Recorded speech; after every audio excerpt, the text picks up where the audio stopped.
Today we take a look at Aneska. She's finally here, and is she worth the hype? I think so. Like, yeah, she's definitely really good, but then she has some things that are just kind of meh. Like, it's a half and half. I give it a half and half, because since she is a part of the Hades division, the biggest thing you get that's a really big bonus is her health pool, which is 140 health. And there is a card that I really like that really complements on that, and that's this one here, Vial of, I'm not even gonna try to pronounce that name because I'm gonna hurt myself. So this one here, I like this card a lot because it actually gives you excess heal on top of the health that you have already. So that's really nice. So I like that. I'm glad I've been able to at least get the cards I've been wanting to get. Of course, we're always going cold blood with that Hades division. But the thing I like about this card is that it actually complements the fact that you already have a really high health pool and you can advance on that. The thing with her actual robot, though, when we talk about her power, I just don't really feel it that much, because it's mainly like it tries to be like Schneider, but it's not, because it doesn't move around and it's a melee thing. You know what I mean? Like the robot jumps down and it's a melee based robot that doesn't follow you. You can't direct it to run or do anything. It just stays where it is. And that's the biggest downside with her power, is that there's no mobility with it. It's almost like Constantine, where you throw the, not Constantine, Kuzmin, where you throw the electricity circle and then it's just there and that's it. Like, it's not gonna move, it's just there. And actually that electricity does a hell of a lot more damage than that than her robot does, because the robot looks threatening, but it doesn't actually do that much damage. That's what's kind of disappointing about Aneska, is mainly her robot. It needs a buff already. I feel like it needs a buff, because you see all this crazy stuff it's doing with its blades and it looks really cool, but it just falls short.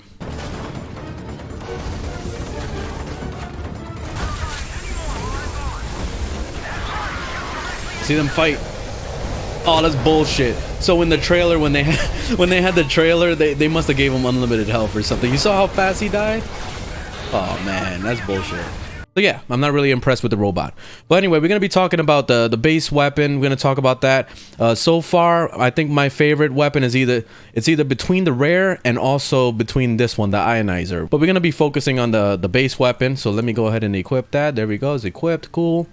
And yeah, let's jump into a mission, and then I can show you a little bit more of the mechanics and how it runs and how Aneska is as a character. All right, let's get in it. All right, so we made it into a mission. So first things first, about the actual ability.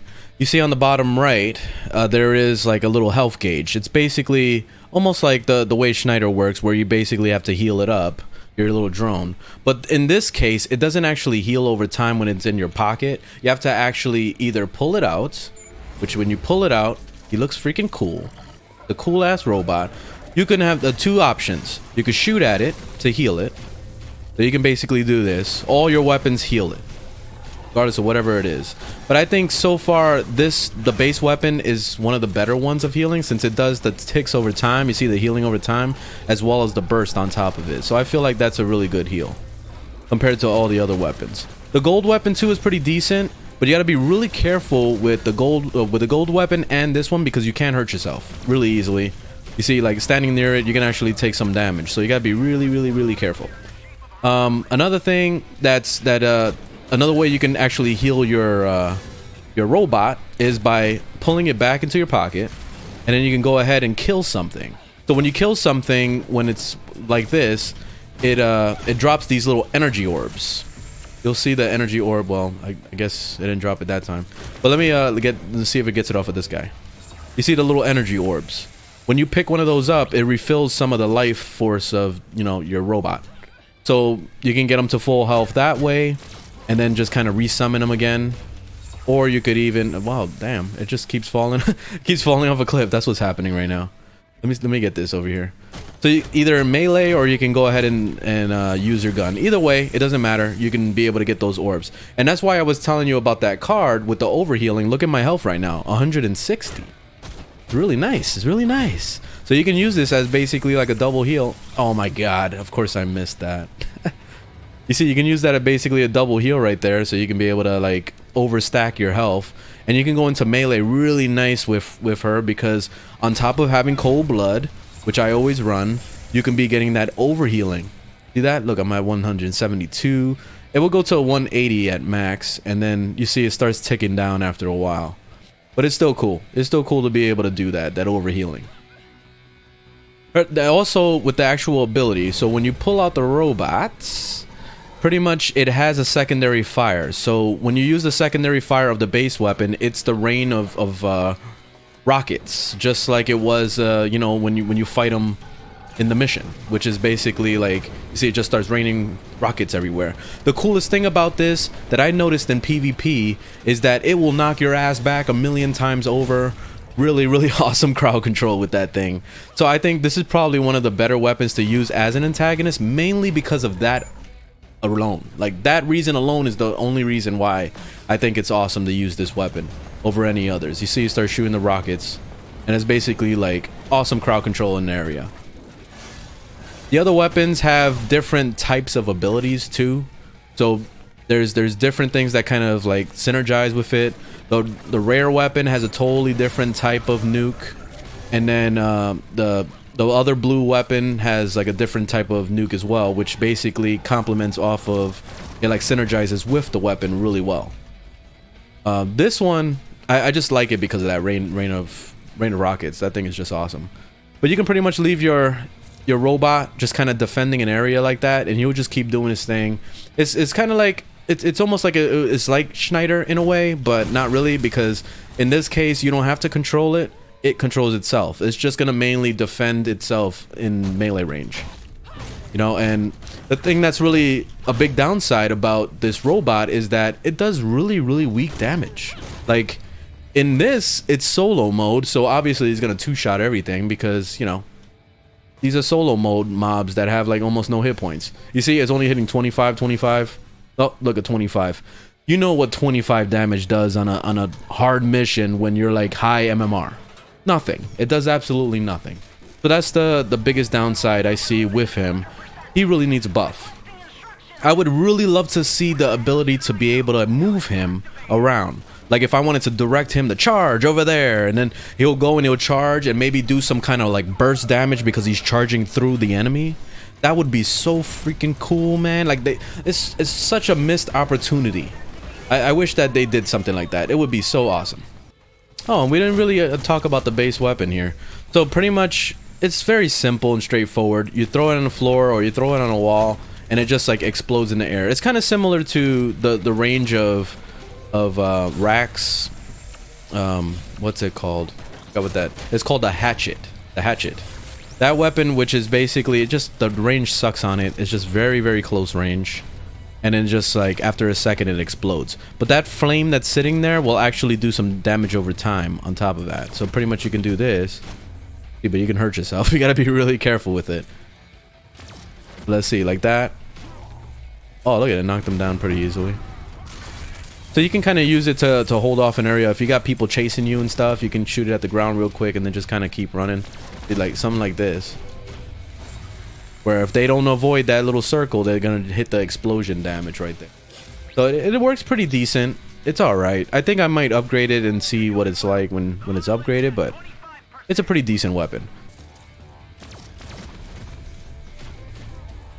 There we go. That was a nice shot right there.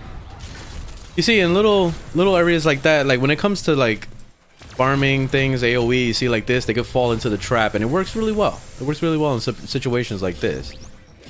But it's not very practical, and it's more like a you know, melee ranged weapon, which if you're gonna be stuck in melee range with somebody, you're better off just meleeing them.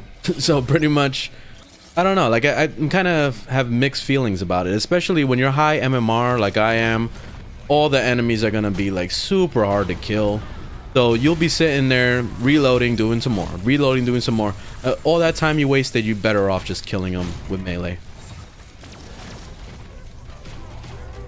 Ah, I killed him. Damn it. Didn't mean to do that.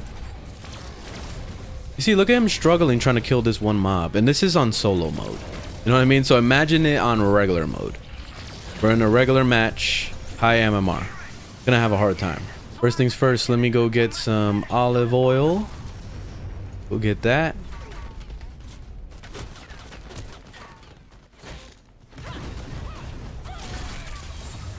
Go.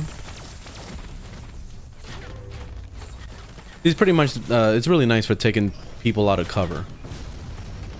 Alright, let's call the robot. Bring it right here. Airstrike.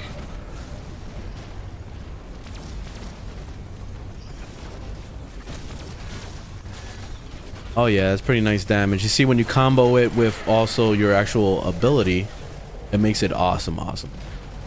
You have to synergize it, basically the robot, and then also using its ability to like rain of fire or whatever the actual ability that the robot has, depending on the weapon.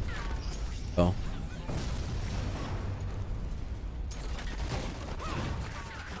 Oh really? All right, let's kill these. Keep running. I gotta get that that olive.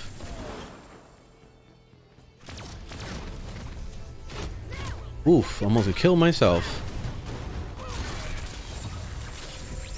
That was a bad idea there.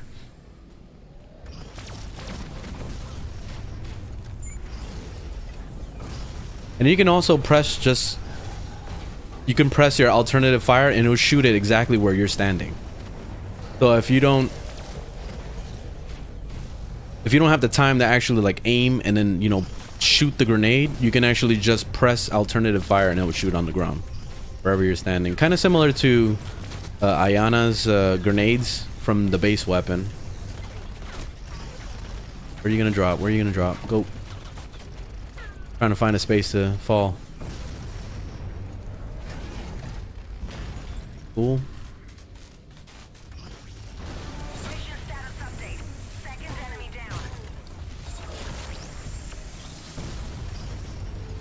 Need to heal up. Robot.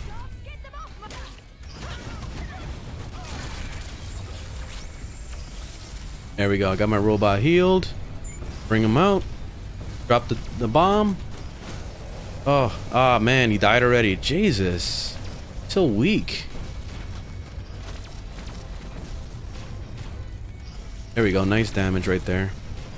Dude, the damage over time on top of that explosion is really nice. It's just the range really sucks on it. So I know a majority of fights you're going to be struggling trying to get that. Especially like, you know, Marmalade or something. Marmalade will be a pain in the ass with the base weapon. But anyway, that's Aneska. Overall, my honest opinion on it, I would say she's not a must-have. Get Schneider. Schneider, if you're gonna get a Hades Division character and you don't have Schneider, get Schneider because he's like the best. She needs a buff right now. Aneska needs a buff. If her robot seriously could run around and follow you, or even if you could direct it to move someplace else, that would be the most amazing change, and that would actually help out in making it awesome. Because right now the sword just doesn't do enough damage, and then the fact that it's just stuck in one spot, it makes it very situational. So I can't really see myself playing Aneska that much. And her new sniper weapon is actually pretty nice. And the rare weapon is just pretty interesting to use. But it's not very practical. And that's what the problem is that it's not just straight point and shoot. It's not like Schneider where you put his drone down, you start shooting at something, it's gonna die. And it dies real fast. You know what I mean? So it needs a buff. Buff the robot. That's what it needs. It needs a buff, robot buff. Anyway, thanks for watching, guys. Leave a thumbs up if you liked the video, thumbs down if you didn't, and I'll see you on the next one. Later, guys.